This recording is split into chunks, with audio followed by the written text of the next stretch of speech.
Hello, everyone. This is Ed Breniger, and welcome to the Eddy Network podcast. My guest today is a philosopher who has a significant message for all of us because of her background and many of the things that she has come to understand on her own. Her name is Esther Lightcap Meek, and I am so pleased to have you here, Esther. And um, it's an honor. It's an honor. So tell us the things that you're involved in and the things that really matter to you, and particularly within the philosophical realm. Well, thank you. Um, I suppose what matters to me and has all my life is figuring out uh, my own answers to some very heartfelt questions that I had, longstanding questions that I only later found out were philosophical. And Mhm. once once I found out that philosophy was something that you actually could study, um, it didn't take long for me to make up my mind I needed to do that and change my life and pursue that. So my questions very simply had to do with I seem to have had a skeptical bent. I was asking, well, how do I know? How do I know? How does knowing work? That sort of thing. But also, uh, I also had obviously connected with that a doubt that I had any contact with reality.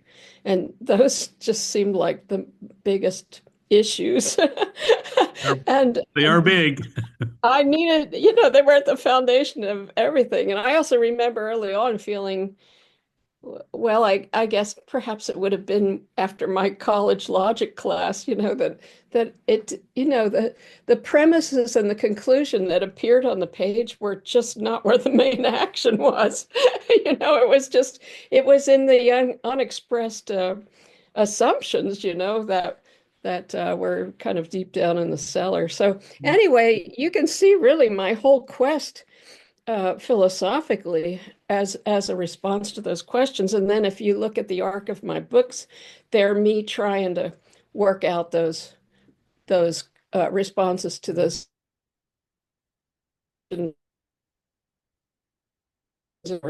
responsible way, a way that I felt. And what I found was, in philosophy, I in the training, the graduate training as it went on, it was heavily about reasoning and logic at that time. I have a star in my crown in heaven because I have taught freshman logic for 45 years. Wow. Yeah, So, 3 stars. so How about three That's it. stars? I had more logic classes in my graduate work than any other. But nobody was talking about how we knew we had contact with reality. Nobody. And I only know one additional philosopher besides Michael Polanyi who uses that phrase, contact with reality now. And that's it took me years to find him. So, so I Can just, I ask you a question about that? Let me ask you a question about that, because what I find, it's a big topic for me. So you're talking to your choir, so to speak. What I find is that there are people who deny that reality exists, or that it's only something we perceive, but it's not something. right. The term I use is consequential. So Yeah.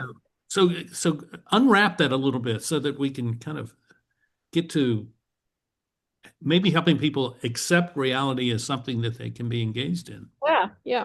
Well, uh, if I can say a little bit more about myself, I Yeah. found in my head a picture of how I was related to reality. And Hmm. it was a picture of kind of me in here, as I call it, and with ideas in my mind and a world out there. But precisely because of the ideas in my mind, I was blocked from knowing whether they actually connected with reality. And so me in here, world out there, and some sort of uh, something like ideas or information or sensations between me, blocking me from reality. And I thought it made no sense. It didn't seem to me that anybody else around me had the same problem. Later, I learned that that just is Descartes' forming vision that sets up modernity. And so not only did I have the problem, but everybody else in modernity does too.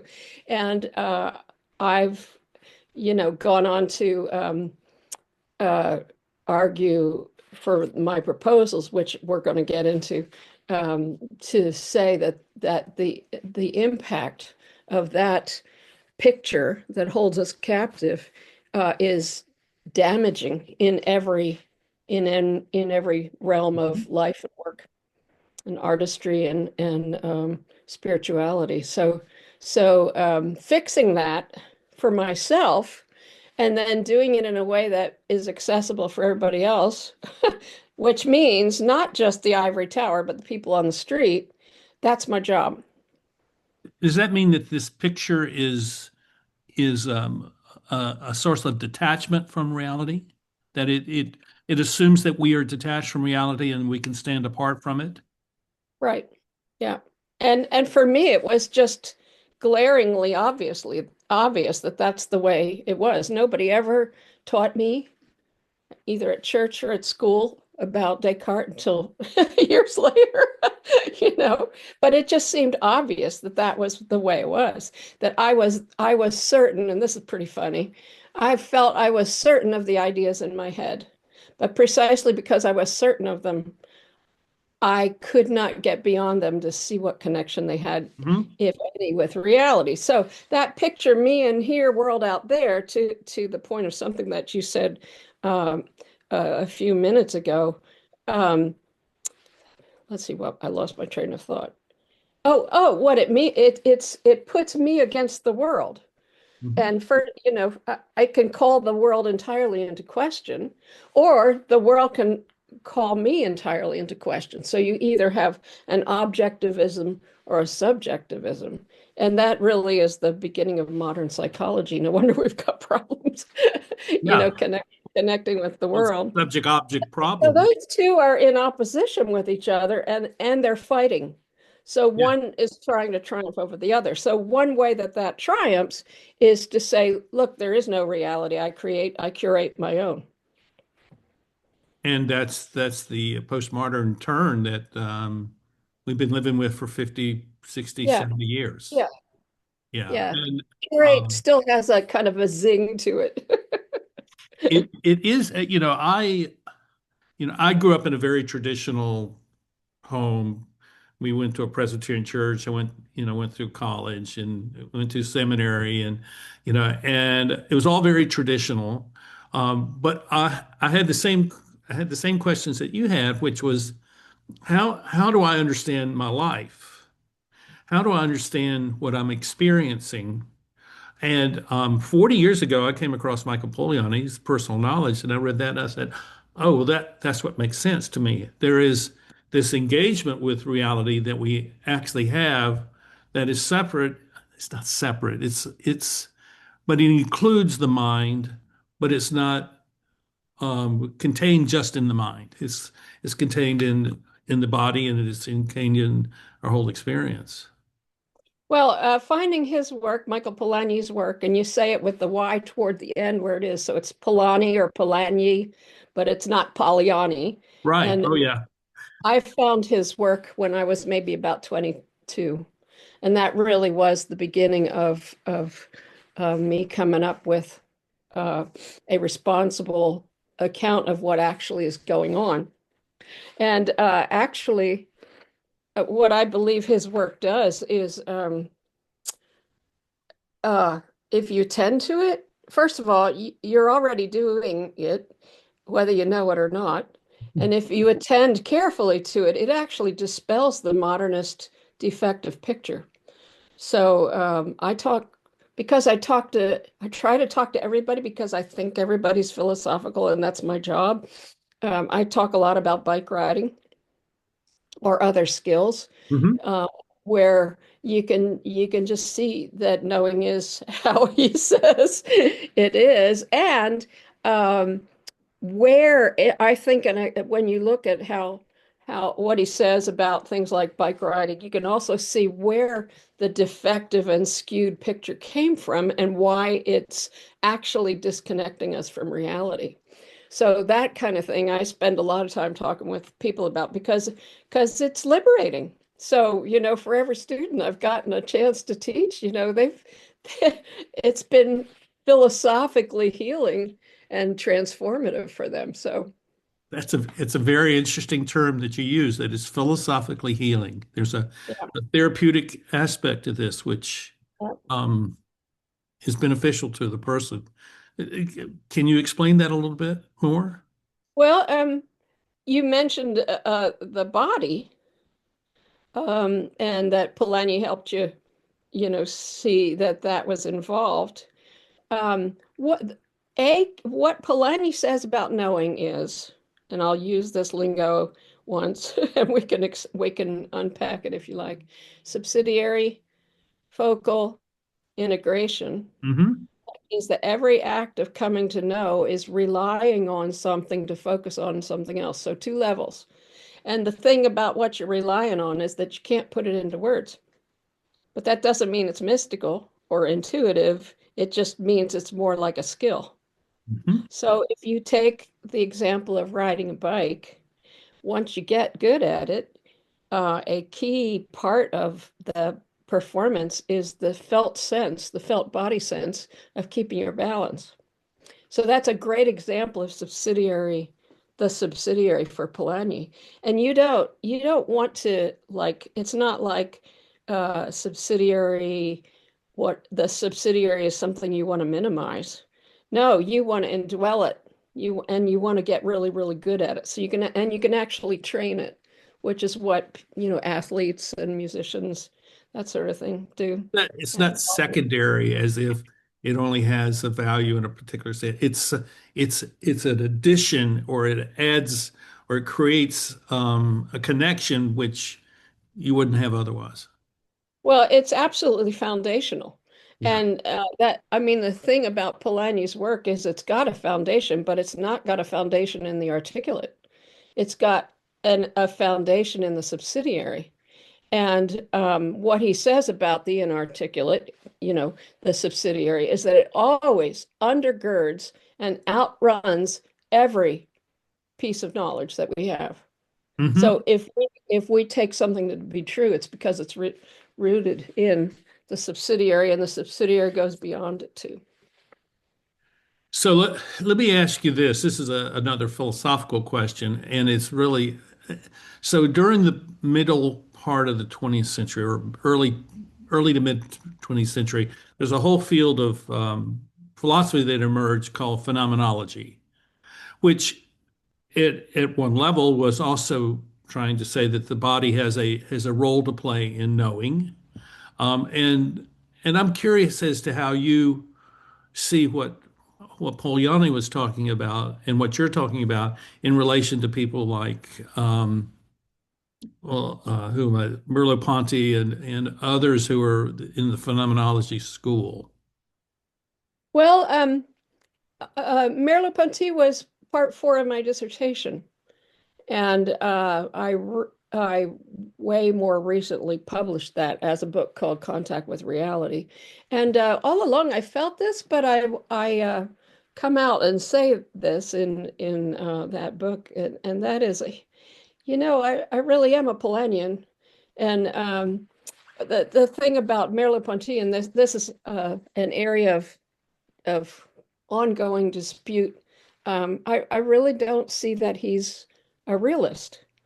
And what that Mhm. means is uh, phenomenology is this incredibly wonderful method of exploring your sensations of things.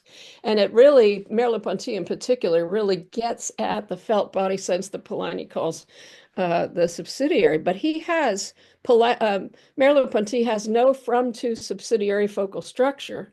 And he has no sense that he's actually making contact with reality. So that's why I'm not a phenomenologist, nor do I need to be.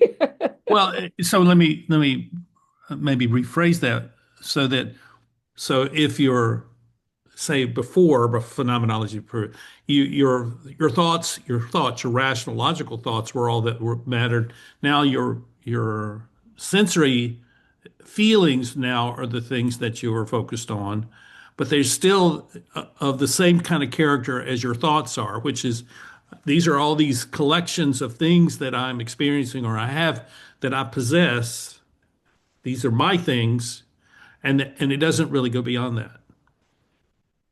Are you saying that that's what I think? No, I'm saying that that's what the uh, the Phenomenology. phenomenology Right. is really. It's not. It doesn't go Okay. far. What you're saying, it doesn't go far enough, and I totally agree with you.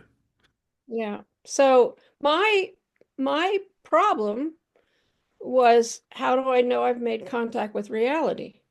Hmm. And in reading personal knowledge, as you did, um, Polanyi would have these throwaway sentences. Oh, by the way, and Polanyi was a premier scientific discoverer. That was his job. Discovery was his job.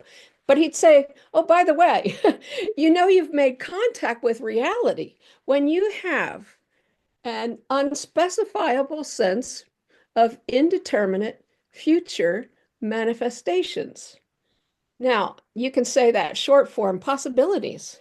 Yeah. You know, there's hints and there's auras that this is going to show up again and again, that you're onto something.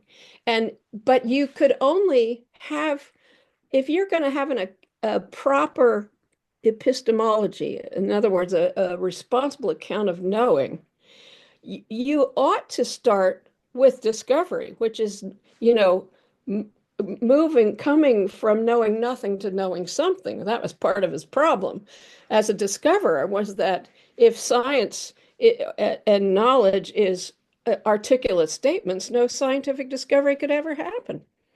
But it does. So fix your epistemology to go with what's actually going when you have an experience of groping toward something that you half understand, that you know is there. And then when it shows up, it surprises you, even though you recognize it.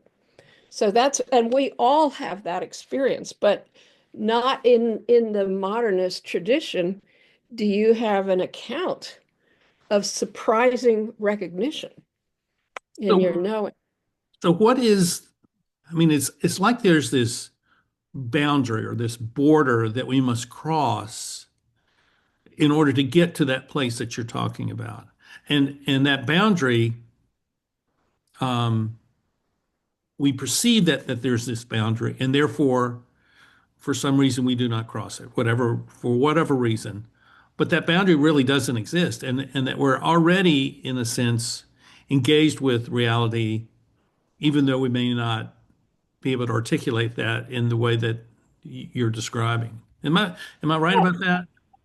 You know, if I do love sports examples. Yeah. Not that I am an athlete, but I love watching baseball and football. Football, you know, I can think every Sunday afternoon you're watching subsidiary focal integration and artistry in it.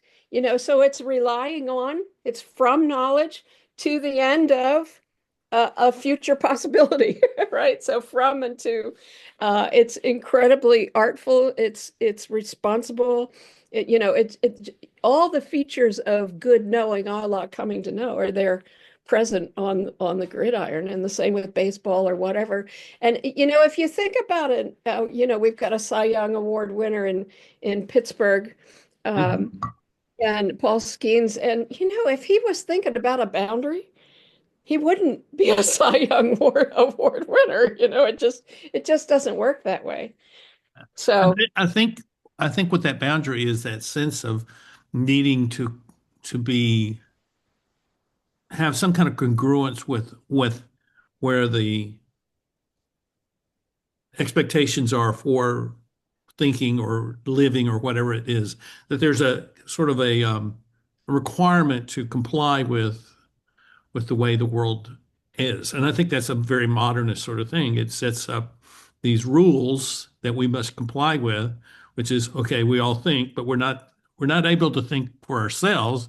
We're supposed to think according to some other established process, and therefore We're always trapped between the compliance model of thinking and the actual experience of life that we all have. Well, tell me if you think what you just said goes with what I'm about to say. Okay. Um, for one thing, that Cartesian model has me stuck in here and whatever is out there, out there. So Right. I'm Hmm. cut off. But the other thing about modernity is this is a real handy way to approach knowledge so that you can be in control. Hmm. And it's also a real good way to denigrate, to devalue what's Hmm. beyond you so you can have power over it. And you Hmm. have to remember that Descartes was about human mastery over Hmm. nature, Hmm. as were the other fathers of modernity. It was about power and control. And the other thing it's about is, I think, absolving yourself of responsibility Hmm. and risk. Hmm. Totally So, agree. so all that does is be nasty to yourself and to the world and also cut you off from it. But it is, and it's, you may feel totally in control, but then a tsunami happens. So it seems like Or a it's not going to snowstorm. last. Well, I think it's the source, and I'm not going to say this well enough, but I think it's the source of most mental illness is that Mm, we live with a false notion of who we are. And yeah. that false notion is that I'm in control and my control is all founded upon my ability to think and observe and make sense of the world. So, think about perfectionism and OCD in particular as especially uh, uh, comforted, quote unquote, by an exacting sort of method. I mean, what Descartes said is you follow my method and you'll come to perfect knowledge, which is Hmm. lovely. And so we love method. We love method, and modernity loves method. So, uh, do you know who the philosopher Marjorie Green was? Hmm. Grene? Well, I've always thought if I could grow up to write philosophy like she did, I'd be good. Because she's amazing. But when she writes her essay on Descartes in The Knower and the Known, one of the things she says is, well, for Marjorie Green, Michael Polanyi's epistemology was obvious. Hmm. He was better at expressing it than he is um, was. But what she said was, it's a good thing that Descartes didn't follow his own method when it came to mathematical discovery, right? Yeah. Yes. Absolutely. So I mean, actually, what I feel in yeah. my job, we have been taught in modernity to misdescribe what we're doing when we know. And we think it's the scientific method, for example. We've been taught that that's what we have to say. What I see myself as doing is saying, look, that's not what you're doing when you know. And that's what Polanyi was saying. And what my job is to do is to relay the accents underneath what people are doing so they can say, oh, this is what I'm doing and I'm good at it. Yeah. Right? So that's why I call that philosophical therapy. Also because I honor the reality of the subsidiary. You can get the subsidiary mistaken, not totally, or you'd be dead, but in enough of a way that it needs fixed, as we say in Pittsburgh. So let's take this thing that we call reality and let's dig into it and find out what it really is. Because I see it as the way I describe it is it's it is the thing that exists in all that we live in. It's its existence. And there's something about it that once we engage with it, then we discover things about ourselves and we discover things about the world that we cannot find if we are simply locked into our minds or locked into theory or locked into abstractions. But once we engage with reality, once we say, okay, I'm going to embrace it for whatever it does to me, then we find out there are things about it that we could never find out any other way. Well, one of the notes I hear you sounding is what I call covenant or pledge. So you That's where I pledged. want to go. That's what I want you to talk about because I saw that in your book, a little manual Yeah. for knowing. It's Yeah, so I perfect. did a dissertation on contact with reality, and then my first book I wrote was Longing to Know, which in a way is seminal. And the driving question is whether we can know God, but what I say is we need to know knowing first and then revisit the question. So I use Polanyi's account of subsidiary focal integration to say, look, how this is here how knowing works. And in the context of that, when I was talking about, I wanted to write, a popular book about contact with reality and his magical sentence that I wrote my dissertation on. What I said was, it's not so much that reality answers your questions as that it explodes them. It changes the questions and it starts questioning you. Yeah. Well, so then that, and also in that book, I said, knowing's a little bit like a wedding. You promise to love, honor, and obey, and then if you're graced, reality self-discloses. And that's how. Consequential. It's So, consequential. so that led me on to propose in Loving to Know that the paradigm of knowing is not information. Nothing wrong with information. It's just a bad philosophical paradigm that blocks us from reality. And that the paradigm of great acts of knowing uh, is the interpersonal, covenantally constituted relationship, best typified actually in my experience as a Christian as the redemptive encounter, where some reality walks in and kind of changes everything, changes, and then a lot of that book then went to arguing where in reality is person-like. And that was starting to get at this idea of reality uh, contacting back, reality exploding. It seemed like reality was person-like. So that's what Loving to Know is about. And so the main big chapter in that book, my favorite chapter, is called Inviting the Real. And so, as part of what I've described as covenant epistemology, you pledge to love, honor, and obey. And then, if you're graced, reality comes, is you need to treat reality as if it were a person, which means epistemological etiquette. And Mhm. so, what you're supposed to do is not demand reality. That would be like rape. Descartes, Bacon, Galileo, right? Yeah. But what you're going to do is invite it. So inviting the real. And so I've got this wonderful list of practices that invite reality to come. Just one example, and we all know this, paying attention and listening. I love this one, living life on the terms of the yet to be known. So, like, if you're going to take a class to learn Hebrew, biblical Hebrew or class, you have to go to class, sit yourself down, promise to do what the teacher says, and trust what the teacher says. You're starting to live life on the terms of the yet to be known. And that's a way to invite reality to come. But it's the same with training dogs. It's like all of ordinary knowing works this way.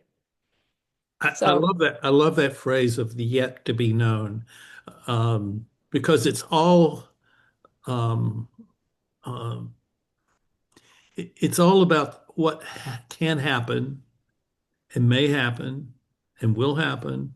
It's all about the future, but it's also connected to the present in that I'm engaged in what may be known in the future right now. And I just find that so healthy and so helpful because what I find is that so many people get locked into kind of a resistance to I don't want the past to intrude into who I want to be today, which is a very Cartesian sort of thing. And I don't really want to fool with the future because I don't have any control. I want to live in the present. And I want to live, and my terminology is that's the eternal present, which is the present that's always there. And well, but what when I hear you saying, and this is what I totally agree with you, is that if we look forward, we're going to say, I'm going to do things today that not just project me into the future, but also going to provide for me to have an effect or an impact in the future, generations from now, because I am thinking differently than simply I need to do what I need to do today. But instead, I need to do what I can do because I don't know what actually is coming. And that to me is exciting. I don't know what's coming. And so I'm going to do those things which put me in a position to receive that which is coming and then also create that which can be sustainable in what is coming. So one of my inviting the real etiquette pieces is putting yourself where reality is likely to show up. Hmm. So Zacchaeus climbing the tree, Hmm. or Steelers, people selling Steelers tickets on the corner outside the stadium. That's where you're putting yourself where reality is. Yeah.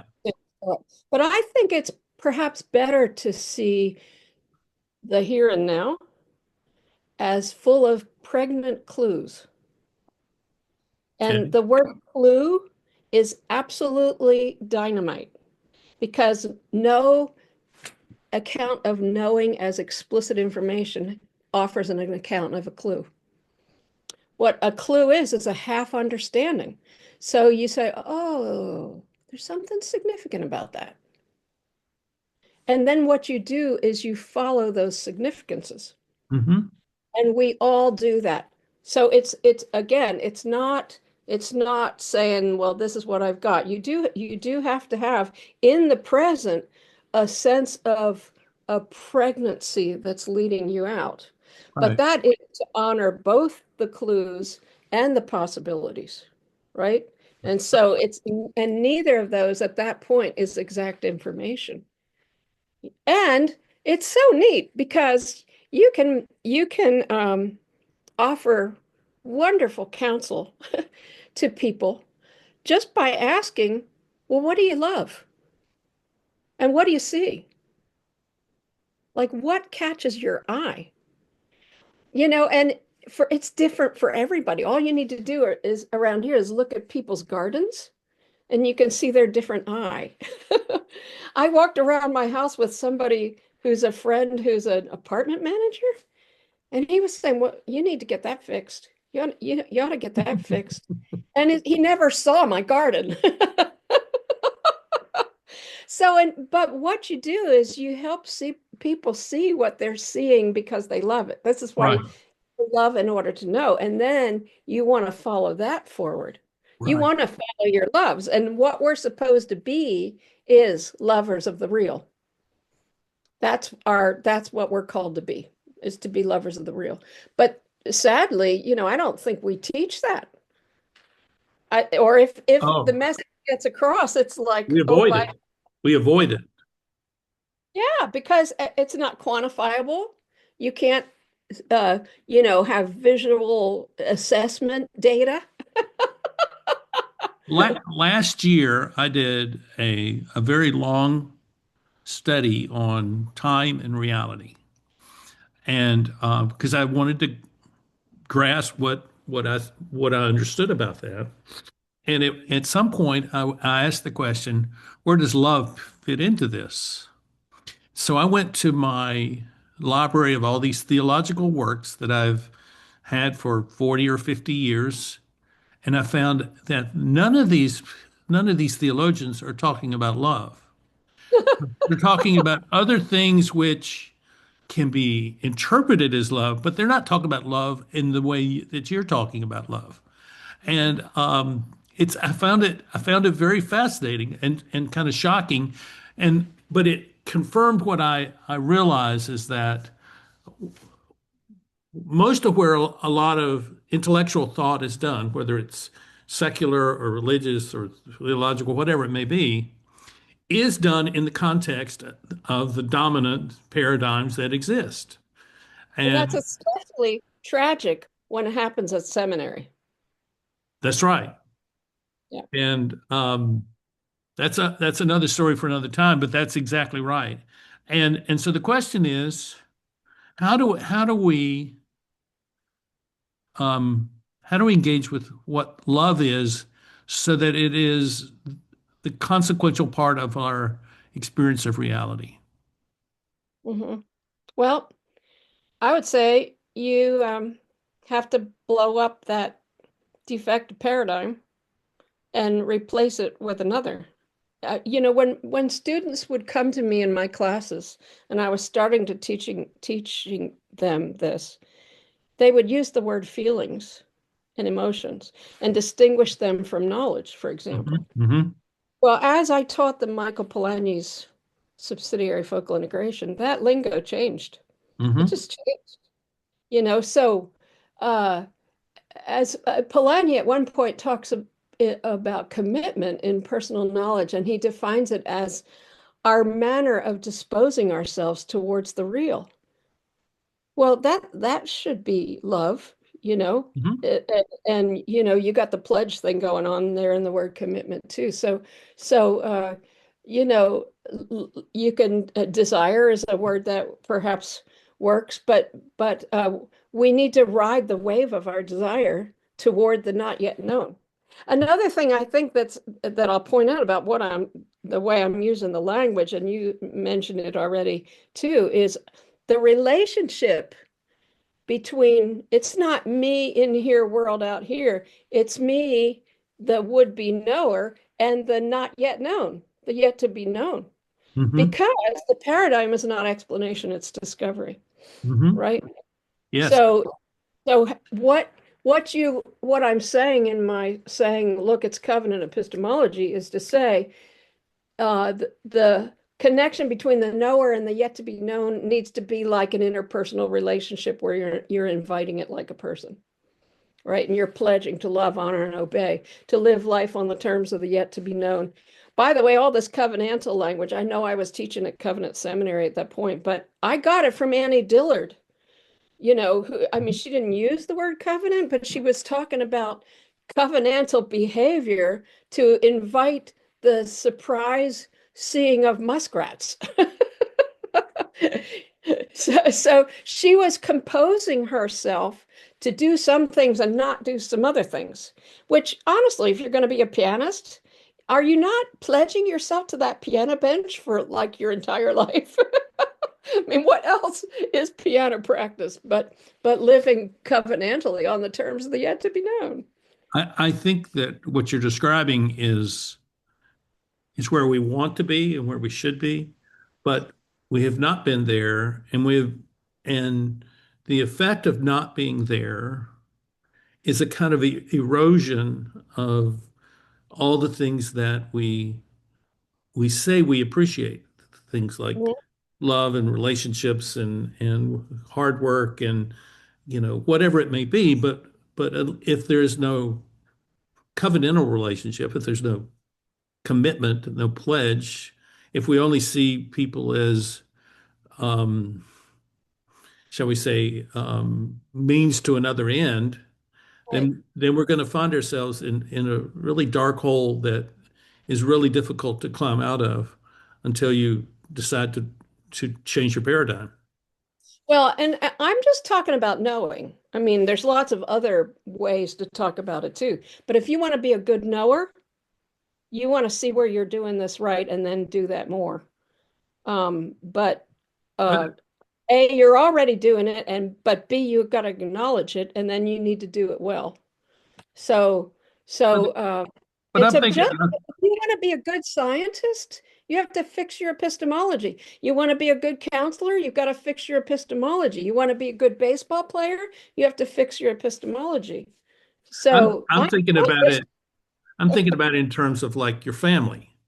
So, in many families, the parents have expectations for their children that they will be a certain way, and they're going to mold their children to be that certain way.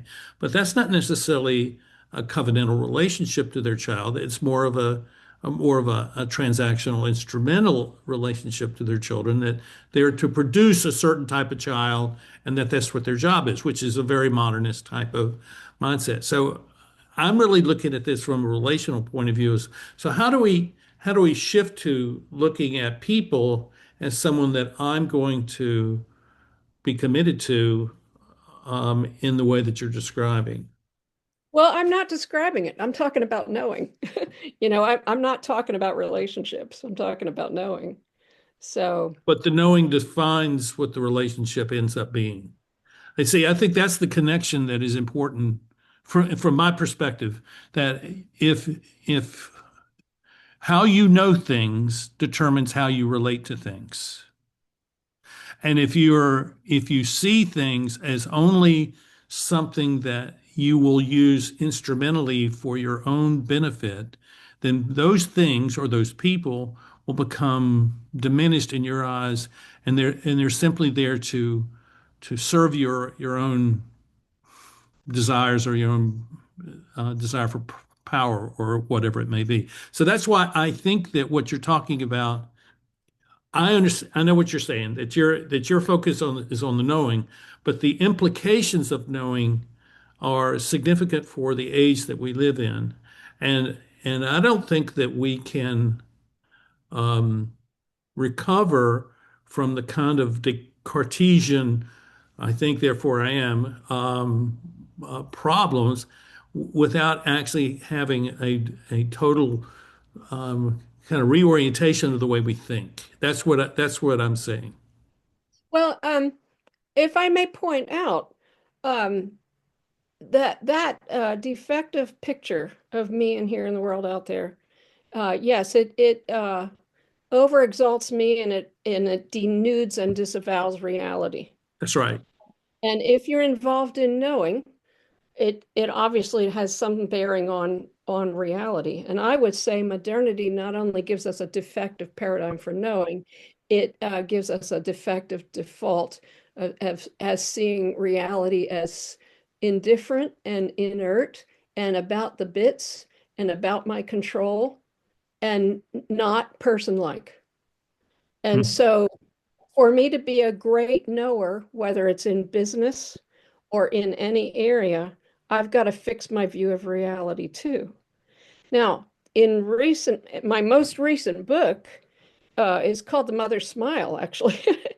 And what was growing out of loving to know was this account of knowing that said, look, the knower yet to be known relationship is one, first of all, of encounter in the aha moment, and then pledge and communion to the end of communion. And so Mhm. face-to-face encounter is Mhm. how we should see the knower and the yet to be known. Reality is way lively and way more person-like than modernity has allowed. And what's more, it's totally lively and full I of agree. indeterminate future manifesting. Now, when I argue in The Mother's Smile, and I write this book as a grandmama watching my daughter with my new grandson, is to say, guess what? My first default was not skepticism. That came along when I was 13. But when I go back and think of my exuberance about things as a child, that's more what I want to call a metaphysics of childhood. And so there's what I want to say is there's this natural natal philosophy into which we come out the chute and we fall into it because we fall into the richest, most lively face-to-face encounter that there is. And then mother smile, and also ongoing through the years, friend smiles too, are those faces in whom we come to know our existence, come to know how we go about a great approach to knowing, and also how we understand the real. So the real we need to recover with regard to reality, a regard for the other, a regard for the other that mother taught us. And so I need to treat my garden not as my object, but as another subject in which I am in communion. And I am, day by day, season by season, I'm watching it. I'm watching what's going on, and it's a kind of a mutual unfolding familial relationship of intimacy. In, at the beginning of a little manual on knowing, you talk about this being not just for in an individual, but you mentioned families and you mentioned teams, like work teams, Yeah. things. Could Yeah. be a church team or a business team. So how do if let's say you're the leader of an organization, how do you take this perspective that you are providing to us today and take that into the relationships you have with the people, say, that work for you?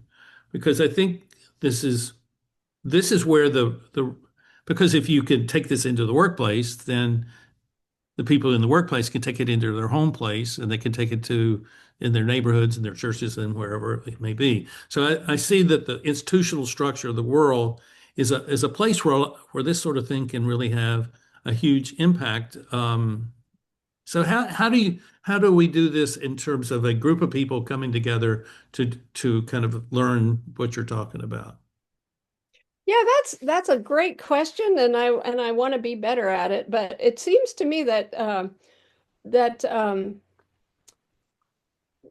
if you're thinking about starting a business, what there's a glimmer of a vision that you love, Hmm. that reality has spoken to you Hmm. and started to beckon you as a person might. And so then uh, there's a kind of trust in Hmm. reality, not only that you uh, can grope toward that, but also that you can anticipate that other people are going to share something like that or amplify it or and grow the vision with you. And so you have to treat both the near and the far, the from and the to, with person-like regard. So you do that with, I love the line that Jesus says about, I and the brothers you have given me. So the idea of solidarity, Hmm. so when I think of a team, I think a lot of jazz ensembles, where you've got this kind of subsidiary solidarity communion going on as together your performance brings something real to be. But that subsidiary focal integration is so helpful when you think of an organization or a team working together like that. So there's a sense in which you what you do with your colleagues, and I think it's love, and that is treat them with regard as others, and listen and pay attention to what you're hearing they're saying. So it's in inviting in an active listening way to what they're saying and trusting that that's going to be part of where you're going. You've been at this for a while. You've been studying this. You've been talking about this. You've been teaching. Are you still at Geneva College? I'm an emeritus professor, so Ah, yes, I congratulations. Um, where do you see, um, how do I ask this question? Because I'm curious as to your sense of hope about how this message is being received and that how it is received as being, acted upon or released into reality, into a relationship or reality that people are now finding that has been real beneficial. Are you hopeful of where this is going, or and what is it that you? I'm being very inarticulate when I'm asking. I'm really wanting to know how do you feel the reception of this has been for you, and what's your hope for it in the future? Mhm. Well, I feel like in my job, if I can change one person's life, that's an infinity. It's of infinite value. Right. I agree. So, I don't get letters like every day, that sort of thing, but I get them, and they usually say thank you, and some of them say you saved my life, Hmm. right? So, Hmm. and I, having taught this over many classes, I've seen one person after another, after another, after another, after another that were liberated and transformed. Hmm. So I remember it somehow made an impression on me as a young person that King David in the Bible got in trouble for counting his mighty men. Do you remember this? Hmm. The Lord zapped him because it's like you're not trusting God, you're counting your mighty men. Well, I feel a little bit like that. It's like my job is to be faithful. My job is to be faithful to this message. And I can't help but be excited about it because it's so cool. But where it goes belongs to him. I understand that. And I want what I want for you is for you to realize that you've had an impact upon people. Mm. Um, the little I know of you, you've had an impact upon me, just as someone who understands Poliani, um, in an environment where most of the people I know have never heard of him. Right, right. And and he freed me Mm. Yep. to to be a whole person. Yes. Yep. I have this picture in my head. I hope you'll appreciate this. It's kind of in the genre of Pirates of the Caribbean, meaning the ride at Disney World. Yes. And I have this picture that there's this attack, this pirate attack. And in the melee and in the flames, somebody unknown runs into the prison and unlocks all the doors and then disappears. And Ah, so that's Polanyi. yes. Uh, and what happens is he's so good at restoring you to yourself that you forget to thank him. That's how it seems to me. So that's why a lot of people have forgotten Polanyi or never even paid any attention. The other thing is because he has this love of reality, they think he's religious, which, That's, that I, there's a that's question there. There is, it's certainly not why I cottoned onto his work. right. You Me know, neither. I did because it was great epistemology that fixed a lot of stuff and had to be the case if you're a discoverer, but people tend to think he's you know, he's not in the main line because the main line still works. He's It's just modern. another Yep, scientist who's writing philosophically. They discount him for that reason. yep, Um, and but that's to their detriment. right. So I do it's a hard row to hoe in that yeah, I could take some time to help somebody see what they're actually doing when they ride a bike, you know. And then, they're going to come back with